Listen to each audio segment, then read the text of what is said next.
तो फ्यूज़न के इस वीडियो में आज हम देखने वाले हैं कि कैसे हम फ्यूज़न में दो पार्ट के बीच रिवॉल्यूट जॉइंट लगा सकते हैं। ठीक है, तो सबसे पहले मैंने यहाँ पे दो पार्ट को इंसर्ट कर दिया है।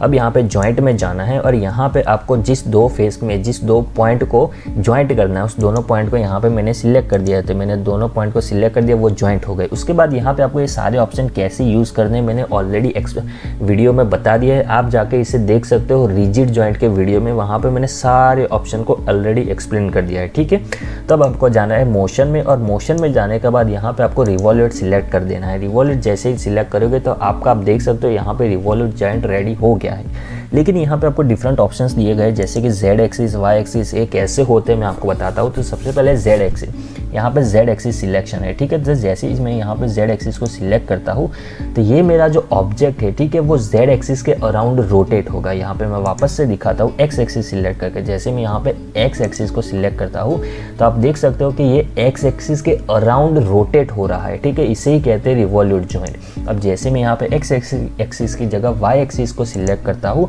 तो मेरी जो वाई एक्सिस होती है इस डायरेक्शन में, उस डायरेक्शन के अराउंड ये रोटेट हो रहा है। अब मैं इसे वापस से जेड एक्सिस में घुमाऊंगा तो मेरी जेड एक्सिस वर्टिकल होती है, तो उसके अराउंड ये रोटेट हो रहा है। ठीक है, तो इस तरह से आप अपनी ड्राइंग की रिक्वायरमेंट के हिसाब से एक्सिस सिलेक्ट कर सकते हो जिस एक्सिस के अराउंड आपको ऑब्जेक्ट को रोटेट करना है। ठीक है, तो मैं एक्स एक्सिस करता हूँ तो ये एक्स एक्सिस के अराउंड रोटेट हो रहा है।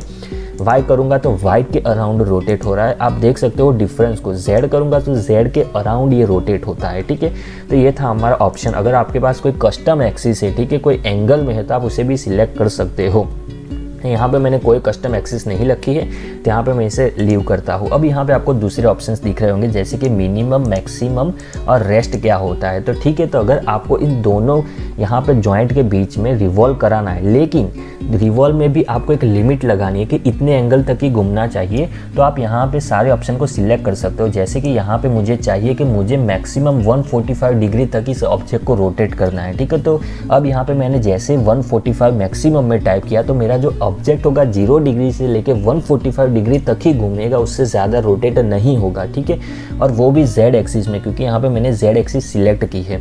उसके बाद यहाँ पे मिनिमम, इसका मतलब ये है कि आपको मिनिमम कितना एंगल रखना है। सपोज मैं यहाँ पे 0 रखूँगा तो ये 0 से लेके 145 तक रोटेट होगा। ठीक है, यहाँ पे 10 टाइप करूँगा तो 10 से लेके 145 डिग्री तक ही ये रहेगा। ठीक है, उतना ही रोटेट होगा। सपोज मैं यहाँ पे 45 टाइप करता हूँ। ठीक है, तो यहाँ पे मैं जैसे ही प्रीव्यू लिमिट में सिलेक्ट करता हूँ तो देख सकते हो ये 45 डिग्री से 145 डिग्री तक ही मूव हो रहा है। ठीक है, तो यहाँ पे मैं इसे 0 कर देता हूँ।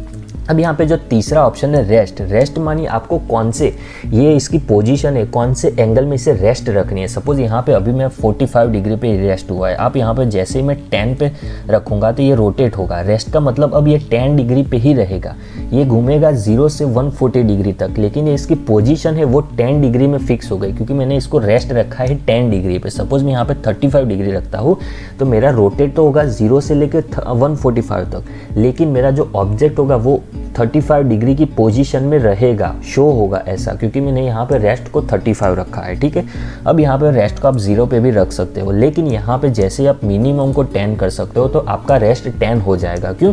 क्योंकि आपका जो मिनिमम एंगल 10 है तो उससे कम पोजीशन में आप उसे रेस्ट नहीं कर सकते। तो जितना आपका मिनिमम होगा उतना ही आपका रेस्ट होगा। आप मिनिमम से ज़्यादा, सपोज यहाँ पे मिनिमम मेरा 10 है, ठीक है, तो इससे ज़्यादा मैं 15 टाइप कर सकता हूँ, 15 एंगल पे टाइप कर सकता हूँ। क्यों? क्योंकि यहाँ पे मेरा 10 से 145 तो वैलिड है, तो उन दोनों के बीच के जो एंगल है वहाँ पे मैं इसको रेस्ट करवा सकता हूँ। ठीक है, तो यहाँ पे मैंने 10, 20, 25 किसी भी पोजीशन में रेस्ट करा रहा हूँ। ठीक है, लेकिन मैं यहाँ पे सपोज 10 रखता हूँ, यहाँ पे मिनिमम 10 रखता हूँ तो मेरा जो रेस्ट होगा वो 5 नहीं होगा। जैसे ही मैं 5 टाइप करूँगा तो मेरा मिनिमम 5 हो जाएगा। मैं रेस्ट को 5 में क्यों नहीं रख सकता? क्योंकि मेरा मिनिमम ही 10 है। ठीक है, तो मेरा रेस्ट 5 करने के लिए मुझे मिनिमम को 5 करना पड़ेगा। तो मैं जैसे यहाँ पे रेस्ट पे 5 करता हूँ तो मिनिमम अपने आप 5 हो जाएगा। तो इस तरीके से आप समझना है। अगर सपोज मुझे दूसरी डायरेक्शन में इसका एंगल चाहिए तो मैं जैसे ही फ्लिप करूँगा तो आप देख रहे हैं यहाँ पे जो ब्लू हाईलाइट हो रहा है वो मेरा इतना एंगल पे रोटेट हो रहा है। जैसे मैं प्रीव्यू लिमिट करता हूँ तो ये मेरा फ्लैग है। ठीक है, ये पोजीशन दिखा रहा है इस ऑब्जेक्ट की और ये रोटेट होते हुए दिखा रहा है। ठीक है, तो ये मेरा एंगल है। अगर मुझे इस एंगल में नहीं दूसरी डायरेक्शन में एंगल चाहिए, तो मैं जैसे यहाँ पे फ्लिप पे सिलेक्ट करता हूँ तो मेरा एंगल चेंज हो गया, आप यहाँ से देख सकते हो। तो वापस से आपको दूसरी डायरेक्शन में जो एंगल्स होते हैं, माइनस में होते हैं, जो कोई भी होते हैं, अपने हिसाब से यहाँ से एडजस्ट कर देने हैं आपकी ड्राइंग की रिक्वायरमेंट के हिसाब से।